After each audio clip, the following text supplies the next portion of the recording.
Assalamualaikum warahmatullahi wabarakatuh.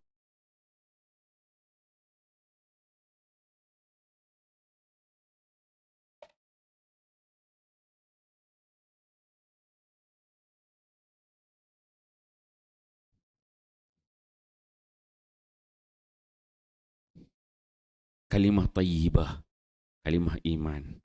Hadis ke-54.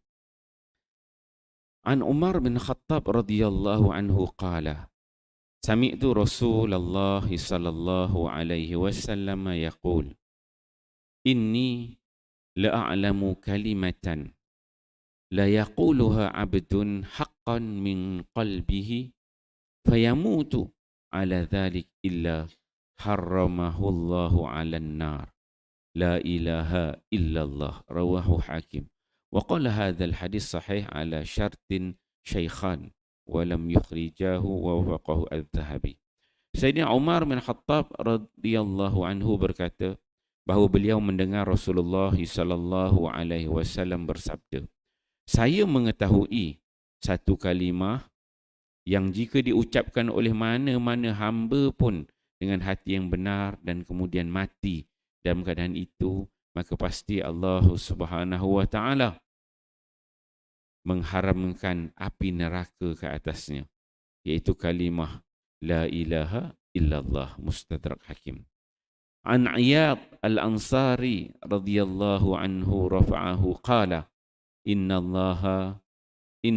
la ilaha illallah kalimatun 'alallahi karimah laha 'indallahi makanun wa hiya kalimatun man qalaha sadiqan adkhalahu Allahu bihal jannah wa man qalaha kadhiban haqanat damahu wa ahrazat malahu wa laqiyallaha ghadan fahasabah.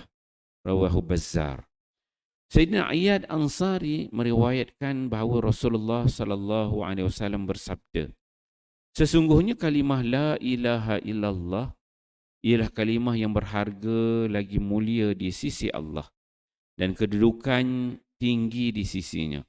Sesiapa yang mengucapkannya dengan hati yang tulus, maka Allah Subhanahu wa taala akan memasukkannya ke dalam syurga, dan sesiapa yang mengucapkannya dengan hati yang dusta, maka di dunia ini kalimah itu akan menjadi sebab nyawa dan hartanya terpelihara.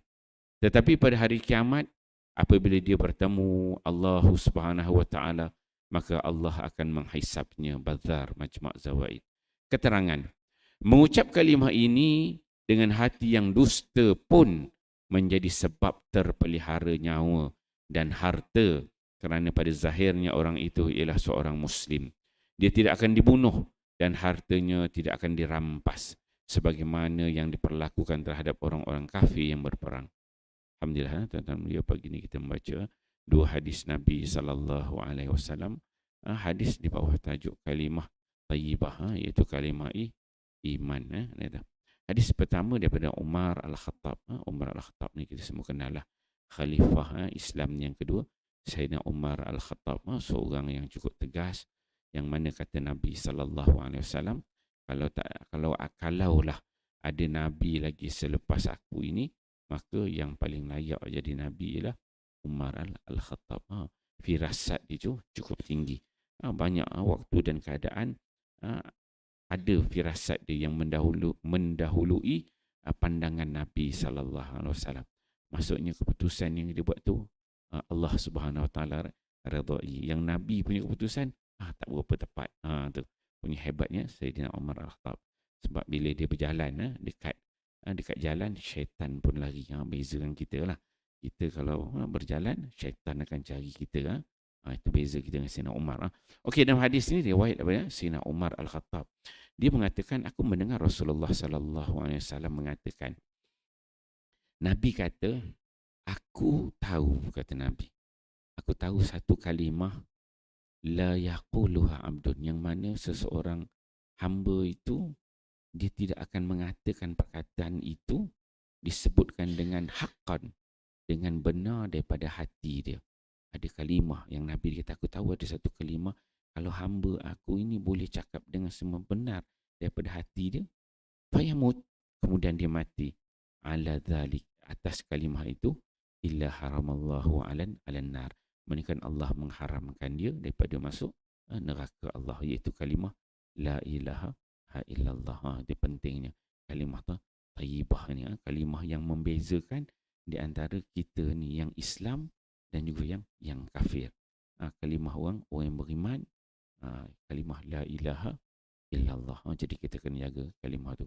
Pernah apa nama ni, Zakir Naik, Dr. Zakir Naik ni seorang pendakwah lah yang India tu. Bila dia kan banyak dia buat debate. Pernah satu ketika tu adalah golongan kafir, golongan Kristian kalau tidak saya, adalah orang tanya sesi dia tu. Dia tanya, dia kata orang-orang Kristian ni ramai, dia kata yang bukan Islam, dia kata ramai yang baik, buat itu, buat ini, buat kebajikan, ramai. Sedangkan ramai juga orang Islam yang jahat semua tu, begini. Takkanlah orang yang kafir yang tidak Islam ini akan masuk neraka semua, sedangkan orang baik, akhlaknya baik, perangainya baik, kebajikannya baik, tak pernah, jaranglah buat jahat. Kan disebabkan itu je masuk neraka kekal selama-lamanya. Jadi dia mempertikai seolah-olah bahawa dia tu tidak Islam tu pun sebenarnya boleh masuk neraka. Baik bukannya buat jahat pun. Dia kata. Maka Dr. Zakir Naik, dia quotekan kalimah dia kata, apa beza dia orang kafir tu dengan orang Islam, dia kata. Dia bagi contoh macam ini. Ada contoh akademik lah.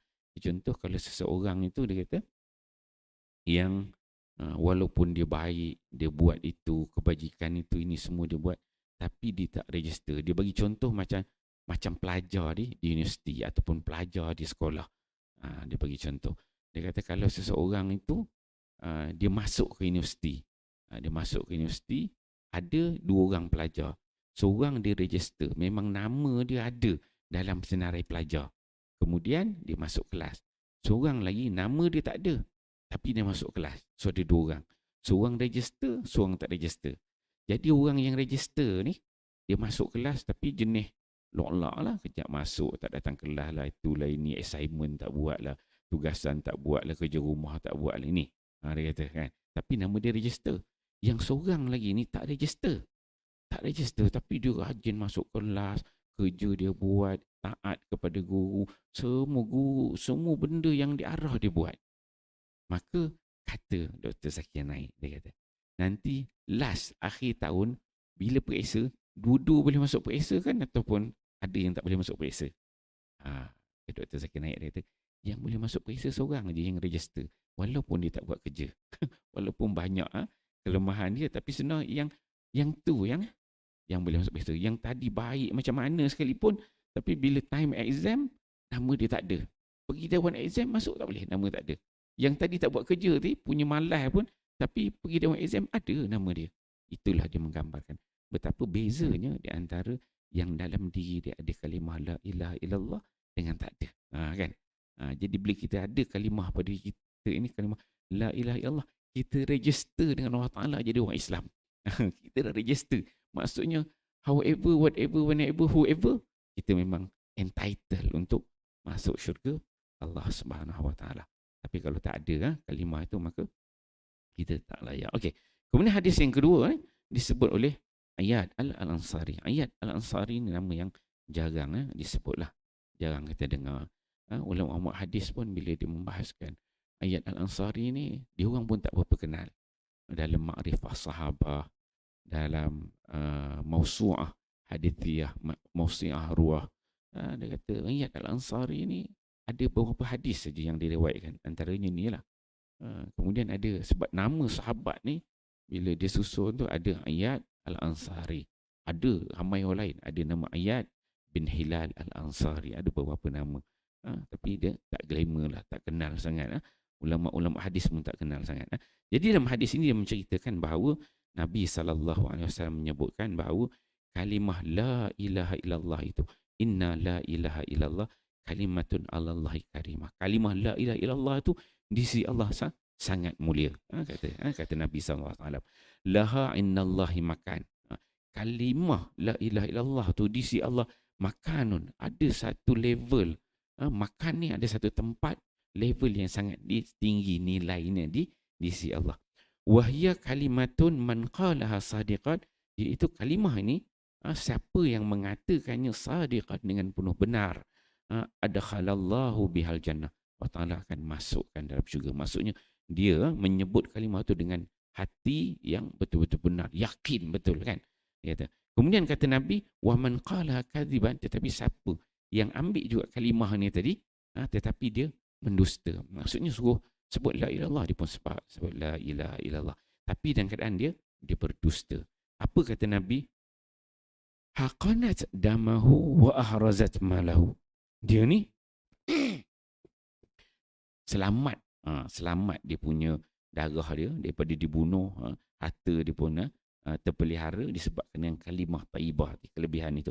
Walaqiyallahu ghadan fahasabahu. Tapi dia ni hari akhirat kelak besok dia akan dihisap oleh Allah Subhanahu wa taala. Jadi kita tengok ada berlaku dalam perang, ketika para sahabat nak bunuh orang kafir ni, nak bunuh, tiba-tiba nak tahu kena bunuh, dia kata la ilaha illallah, dia mengucapkan kalimah taibah, maka sahabat pun tak jadi bunuh sebab kalimah tu menyelamatkan dia. Begitu. Ada kes-kes yang begitu. Walaupun kita tengok dia simple aja ni. Dia sebut satu kalimah taibah bagi kita orang yang beriman yakin. Kedua, kalimah taibah yang disebut oleh orang yang tak yakin. Yang orang yang tak yakin ni disebut tu sekadar cover lain aja. Beriman, Islam. Ada kalimah taibah ada. Tapi sebenarnya bila kita sebut itu, akhirat kelak besok Allah Taala akan hisap. Betul tak sebenarnya kita betul-betul orang yang beriman, ataupun kita ni kafir, ataupun kita ni orang munafik yang bermuka-muka sahaja. Kita untung tuan-tuan lahir mak ayah dah Islam, warga Islam, tapi kalimah taibah yang ada pada kita ni adakah yang dikatakan sadiqat, yang betul-betul benar? Tapi bahaya, kita kena tengok diri kita balik. Kalau tak betul kalimah itu, maka kita akan dihisap oleh Allah di akhirat. Allah Taala cek balik, dia ni Islamnya Islam keturunan aja.